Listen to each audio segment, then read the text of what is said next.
I'm Mark, and this is the Mr. Productivity Podcast, the podcast that's all about solopreneur productivity, simplified and delivered weekly in bite-sized 30-minute or less episodes. On today's show, I'm going to be sharing a clip from my Productive Solopreneur community from October 2022, where I allowed my members to ask me anything. It's quite an interesting episode for you today. But before we dig in, I have something special to share with you. Every month, I host a live masterclass aimed at helping you increase your productivity as a solopreneur. We've covered a wide range of topics so far, everything from gaining clarity in your work to effective daily habits, decluttering your workspace, maintaining health and wellness, and mastering time management, and we're just getting started. If you're looking to ramp up your productivity and achieve more as a solopreneur, these masterclasses are a treasure trove of insights and practical tools. Here's what you need to do next. Head on over to my website, mrproductivity.com/masterclass. Remember, Mr. is all spelled out, M-I-S-T-E-R. Bookmark that link and check it regularly to stay updated on our upcoming masterclass. But why stay updated? Why not join us for the next live masterclass? Learn from these interactive sessions, engage with like-minded community, and transform the way you work. So what are you waiting for? Don't miss out on the opportunity to propel your solo venture to new heights. Go to mrproductivity.com/masterclass and sign up today. All right, let's go. Christy, what is your first question? My first question for you, Coach Mark, is really, really hard, I hope. What keeps you motivated each day? Diet Coke. No. What keeps me motivated every day? Excellent question. I'm 57 years young, as you know. And when I figured out what I wanted to be when I grew up, now I wake up every morning excited for the day. And through all my clients and people engage me on social media and people I talk in public, people who are happy, love what they do, it's self-motivating. I don't need to do the Tony Robbins, jump up and down and change my state and walk across burning coals or jump out of an airplane or any of that stuff. I love what I do, and so that's self-motivating. If you have trouble getting going in the morning, I would ask you to think to yourself, is what I'm doing motivating me? Is it self-motivating me? Because I love what I do. And so I don't have to get up and into another state in order to be happier and to be excited for the day. So hopefully that answered your question. Good question. You set the bar really high right off the top here, Chrissy. So Danny, what is your first question? Mark, to date, what is your greatest achievement? Well, see, there's a lot there I could say, because when you say achievement, that is something that I did. I don't know if participated in is part of it. So I brought 2 beautiful daughters in the world, but that's not really an achievement because I had a partner. Greatest achievement? Well, I could look at this as spiritual or physical. I mean, I've been running every day since August 29, 2017. My podcast is 1,162 episodes. My greatest achievement. That is a really difficult question to pin down to one specific thing because I've accomplished a lot and I don't know what I would pick as number one, but hopefully some of the things I gave you where I was intentionally keeping my spiritual relationship up because I didn't do anything. Jesus did it all. So I didn't do anything there. And my wife, she said yes. So I don't know if that was an achievement. So I was trying to keep the relationships part out of it.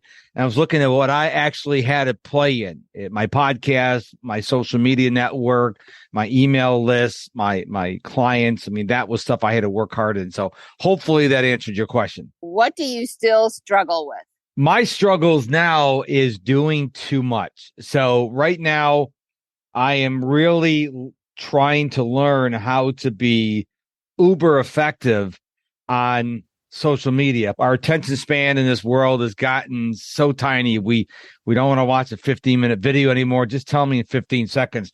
So I've been really become a student of that, along with growing my podcast, along with prospecting. And so the thing is, with me is I allow myself to get overwhelmed and I'm trying to do too much because everything needs to get done. I'm not at the point where I can have a team. And even if I had a team, I don't know if I could let go of my control.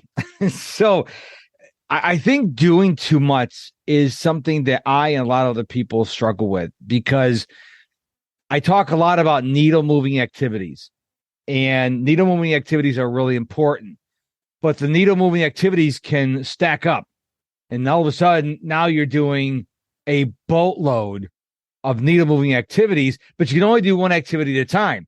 I've got to learn to pull back and not do too much. And it's cloudy here in Houston today, so there'll be no sun for me today, but I will still take time out for personal development because if you're going, and I've talked about this on trainings before, if you just keep on going and going and going and going, your efficiency goes down. So you need to take those breaks. So that's my answer. Thank you. Very good answer. Well, thank you very much. All right. So to piggyback off on something that you just said, breaks or micro breaks. This is actually one of my questions. On average, how many micro breaks would you say you take a day? And I know that can ebb and flow, but do you have an average in your head? Well, for me, I look at micro breaks a little different than y'all may look at micro breaks. So for me, I will go out and walk the dog. That's a micro break. Sometimes I'll just play with my dog. I'll get down on the floor and we'll play tug of rope with her. Tug of rope. Is that right? Tug of rope? Doesn't sound right, but I guess it is. I'll play with her. Sometimes I'll just go out in the backyard and I'll read. So in answer to your question, it does vary. Whenever I feel myself getting frustrated, that's a cue to me to go take a break. And sometimes I listen to myself, and sometimes I just let my anger get the worst of me, and I just keep on keeping on. And the results, I just talked about efficiency. The results turn out horrible. Example, like literally about an hour ago, I recorded a 20-second TikTok video, and I was talking about the power of micro breaks. And I said, here's a real simple way when you're overwhelmed, just take a technology-free break without your device. Just take a break, take a walk, just get out and depressurize yourself. So these micro breaks can be literally 10 seconds. The key is getting up and going to someplace else, maybe walking outside, taking some deep breath. They don't have to be long. But I don't take as many micro breaks as I should because we all know when we should take one, you feel the frustration, the anger growing up. That's your body saying, yeah, I need to get away. Even for a minute, I just need to get away. So the answer, my final answer is not as many as I should, even though I preach it, not as many as I should. What started your interest in productivity? Not like this is before your coach identified it, because we've heard that story. But what really, looking back, that you can say, you know what, back when I was 7 years old, I was productive type of thing? You know, what's interesting is I did not know. I know y'all have heard that story before. I was raised in a very structured home, and I don't ever recall myself saying, you know, I want to be a teacher. I want to be famous. I want to have, obviously we didn't have Zoom back then. I think it's the way I was raised that it just it was ingrained in me to be structured. And the reason why I always share that story about the coach is if it had not been for him, I may not be doing a productivity thing. I didn't see my own gift. And I think that's what a lot of people fail to see. A lot of people, they try to wing it through life. And this is why, with my clients, the first step we do is clarity. People don't have clarity. I didn't have clarity. I was fired from my job, as you know, in 2005. I didn't know what I wanted to do. It was a very insecure time, but I don't ever recall saying, man, I like things organized. I mean, my mom and dad put in me, we don't have clutter around the house. We have a very orderly system. So had I had different parents, I may not be in this position right now. But to the answer to your question, I don't think I ever got to a point before that coaching call that I said, you know what? I like organization. I like decluttering people's lives.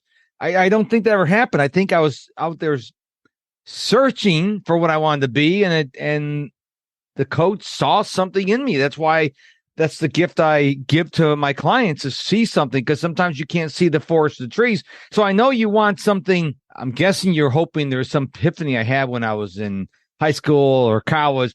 That none of that was the case. It was just the way I was raised. So I got to give this all credit to my parents. Sorry to let you down on that answer. No, it was a really good answer, because some things just come to be. So it's good to know that we can always count on you to see the forests and the trees and all that. That's what a good coach does. I mean, I thought, matter of fact, I was watching a Gary Vaynerchuk video about half an hour ago, and it was a clip where someone was asking him, "Hey, Instagram reach is down." He goes, Of course. And the lady goes, "So I have to move to TikTok?" He says, "No, it's not or, it's and." He said, "You should be on Facebook and Instagram and TikTok and YouTube and LinkedIn and Twitter and Snapchat and all these other platforms." And I know it sounds like a lot of work, but if you're going to build your business a brand, you got to learn how to do it. And what happens is we like to have things done a certain way. We're like, okay, I'm going to do this, right? I'm not going to move. Oh, Instagram moved the goalpost, because we all remember when Instagram was just pictures. And then they added video and stories and live and IGTV. And it's like, now pictures don't get any love, because they need to compete with TikTok and YouTube Shorts, and Instagram's not even in the ballpark. They're not even in the same state. They're like far away. Only YouTube Shorts and TikTok are going neck and neck, and we benefit because we get all the good features. But the thing is, life is going to continuously move the goalposts for you. You may stay where you are, but those goalposts are going to move. And yeah, it gets frustrating, and you can either adapt or you can complain.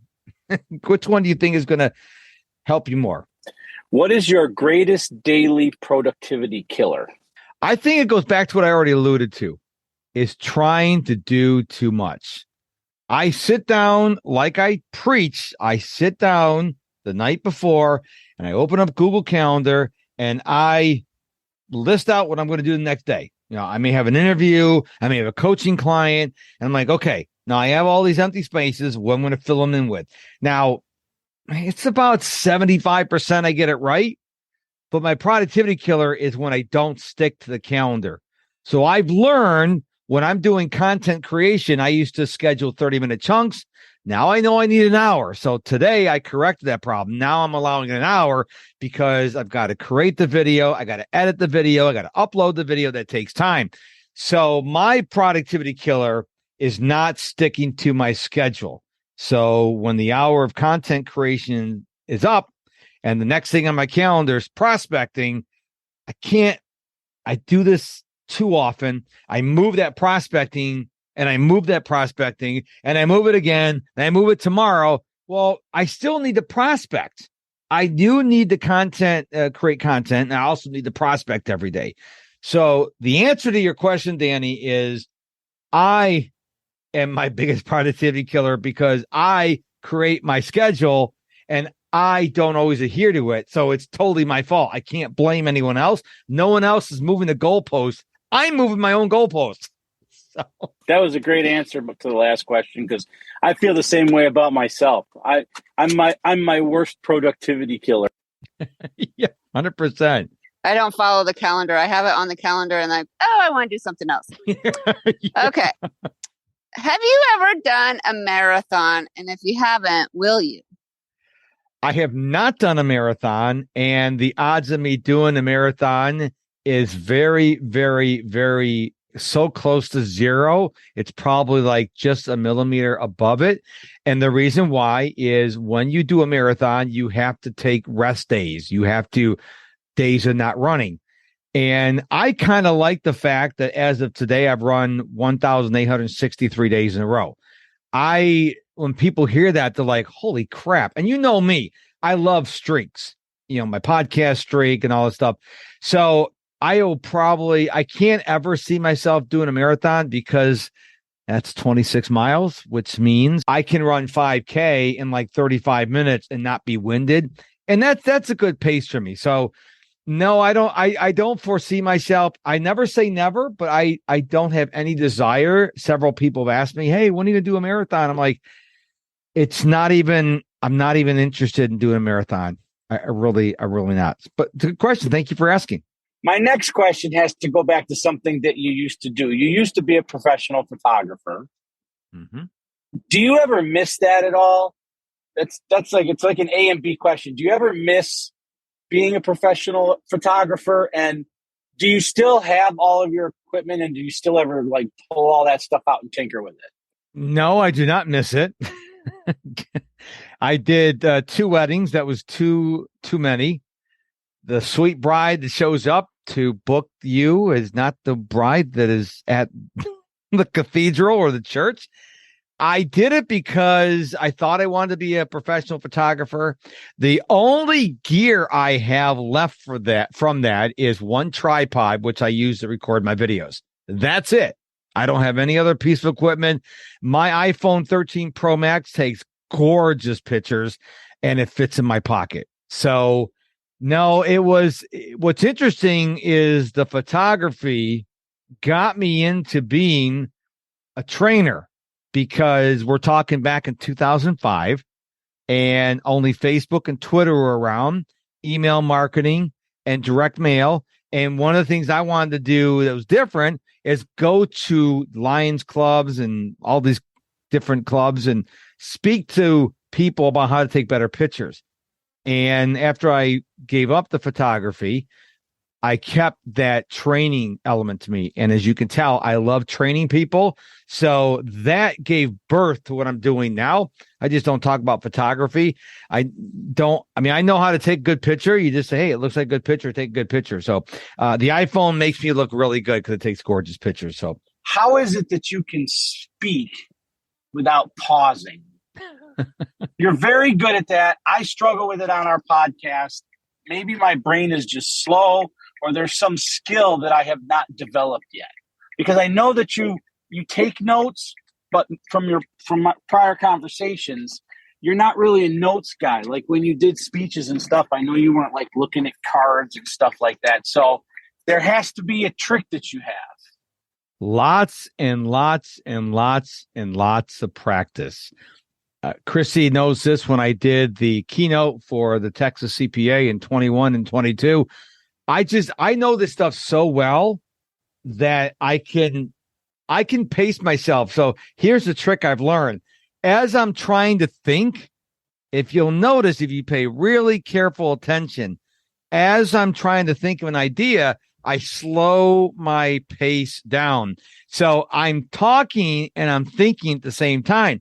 So when people, like I rolled out an interview today with a TikTok expert, and I happen to know a lot about the platform, not as much as her, but I know some stuff. And I think being well read really helps with that. So I do 4 podcasts a week. I'm on TikTok and all those platforms every single day. It's just the repetition. The more you do it, the better you'll get at it.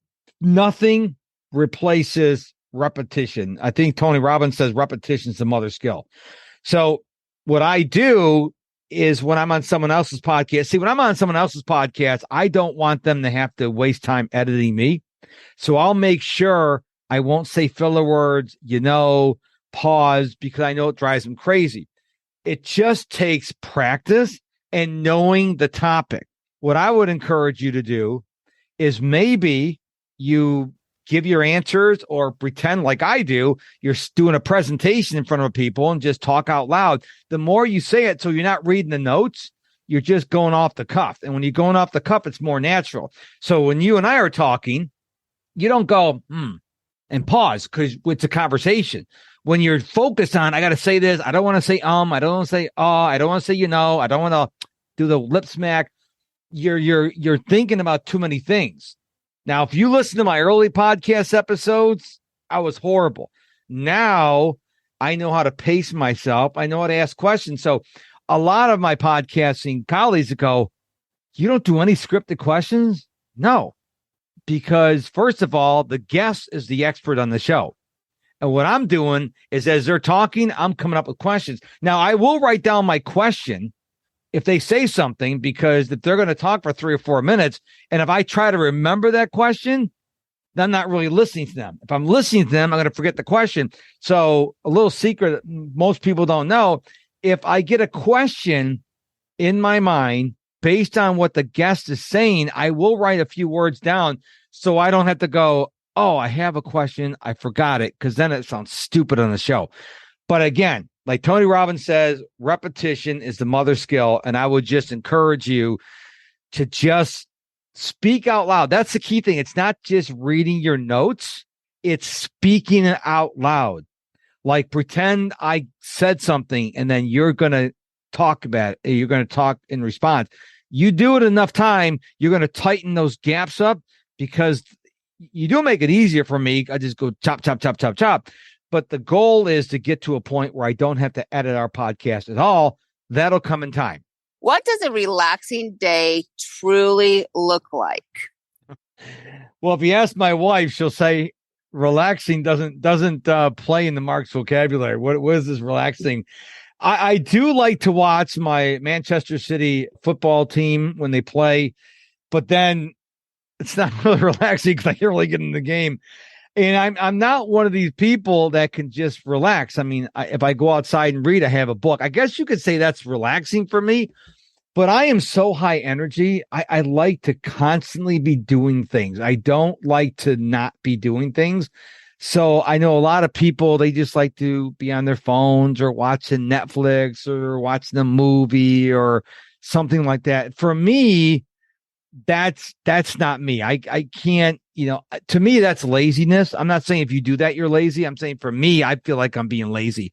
So if we watch television, I can maybe watch 2 1-hour shows, which are only 40 minutes long. And I won't even watch commercial television. So we have like Peacock TV and Paramount Plus. And so I watch the shows without the commercials.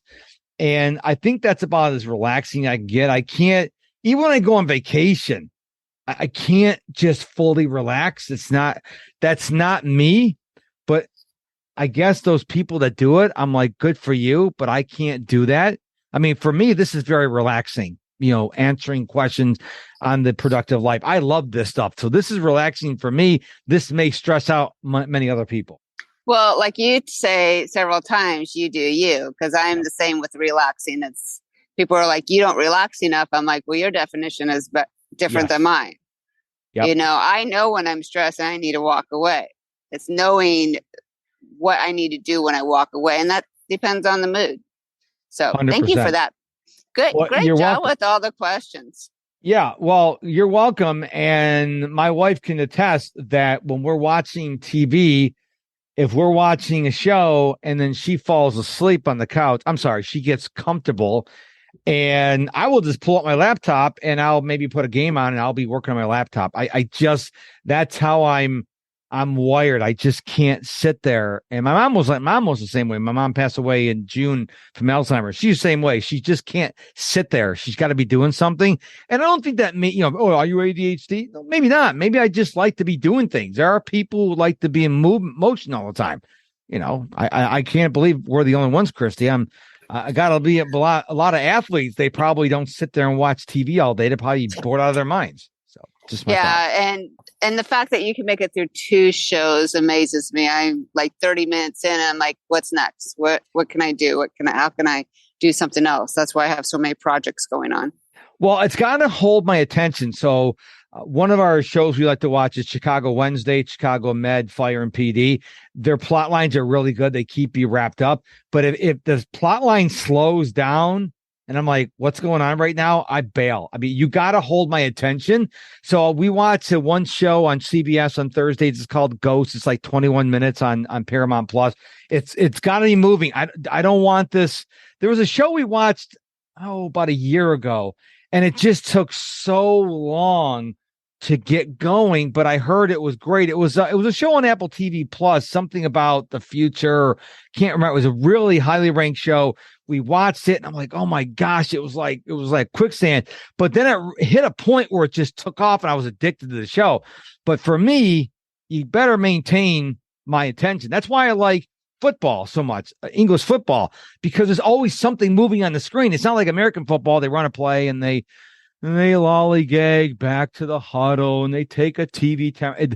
The football just keeps moving. And I think that's why I like it so much. It's always something going on, because if you're just two people talking on the screen for like more than 30 seconds, I'm like, okay, let's move on here. Shoot someone, blow something up, go to another scene. That's why they say, for example, on TikTok, Christy, this may be interesting to you. They say every 5 to 6 seconds, change the scene, because that's what the eye wants. The eye doesn't want one person just standing like this talking.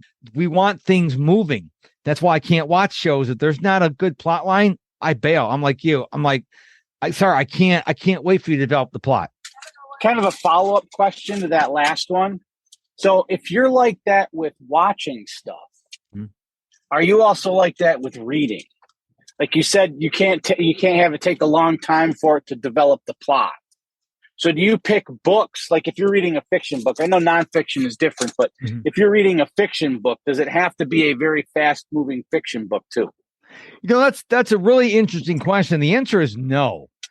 For some reason, I have more patience with a fiction book. So one of my favorite authors, I don't even know how I stumbled across her, Christian Hanna. She writes these massive books, but the story, and they're highly rated, and they just wrap you in. So it's just the way she tells the story. I know what's going to come. Now, I don't think I could ever read James Michener, who will spend 45 pages describing a tree. I couldn't do that. That would drive me insane. But it doesn't have to be like blow them up, kill them, shoot them, that kind of stuff. But it's got to be, especially in a fiction book, you better be moving me forward. You know, if I'm 30 pages in the book and you're still talking to your neighbor in the driveway, I'm like, okay, punch the neighbor in the face, do something, because I need to have more action. So it's interesting how every human's got their own way of doing things, but that's one of me. I sorely lack patience. I mean, that's one of the things Gary Vaynerchuk talks about all the time is be patient. Patient. It's how life works, and you got to be patient. So that's one of my, we talked about this earlier. It's one of the things I really struggle with is patience. I want it all, and I want it now. So now, before we go, I have one favor to ask of you. If this episode served you in any way, shape, or form, please smash that share icon on whatever podcast player you're listening to this on, or share it if you're listening to it on the web with 2 or 3 of your friends who could also use the insights that I provided on the episode today. And don't forget about my live masterclass. Just head on over to mrproductivity.com/masterclass to get the details on the next masterclass, which will be coming up really soon. Thank you so much for listening, and I thank you so much for your attention. Until we meet again, my friends, stay productive and stay positive.